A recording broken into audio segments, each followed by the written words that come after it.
নমস্কাৰ, মই শান্তনু। ৰাতিপুৱা ভাত পেটু ভজাৰ লগতে নলটেঙা মাছৰ শাকেৰে সোনকালে ভাতকেইটা খাই ল'লোঁ। খাই ওলাই আহিলোঁ বিয়া ঘৰলৈ বুলি।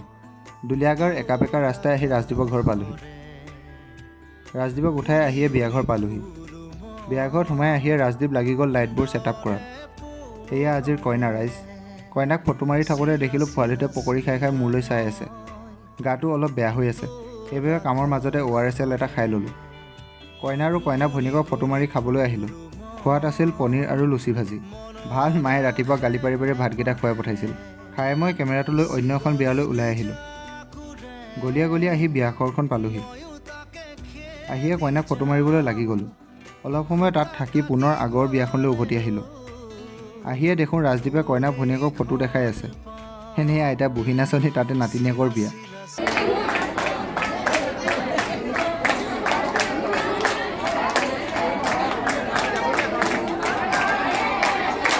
তুলনীৰ বিয়া একেবাৰে ভাল লগা মুহূৰ্তটোৱে হৈছে এইটো।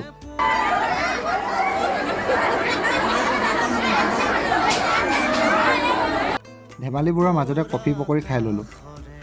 কাম শেষ কৰি ঘৰলৈ ওলাই আহিলোঁ। ঘৰ পায়ে গাঁওবুঢ়া ঘৰ পালোহি। বায়েকে আজি SI চাকৰি পাইছে। সোমাই আহিয়ে দেখোঁ ৰাতুলে বিচনী মাৰি আছে। গৰমৰ বাবে নহয় দেই ৰাইজ, ধোঁৱাৰ বাবেহে। পিছফালে আহি দেখোঁ চবে খানাৰ কামত লাগি আছে। সেনেহে আমি বিহু বলীয়া, তাতে ইমান এটা ভাল খবৰত যদি অলপ বিহু নামাৰোঁ কেনেকৈ হ'ব।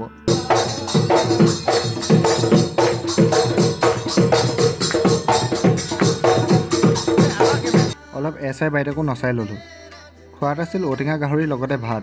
বাৰু আজিলৈ ইমানেই, বাই বাই। চুম কেনেকৈ দিয়ে? কেনেকৈ দিয়ে চুম? দিছিলে ন? তেনেকৈ চুম দিয়ে। তেনেকৈ চুম দিয়ে।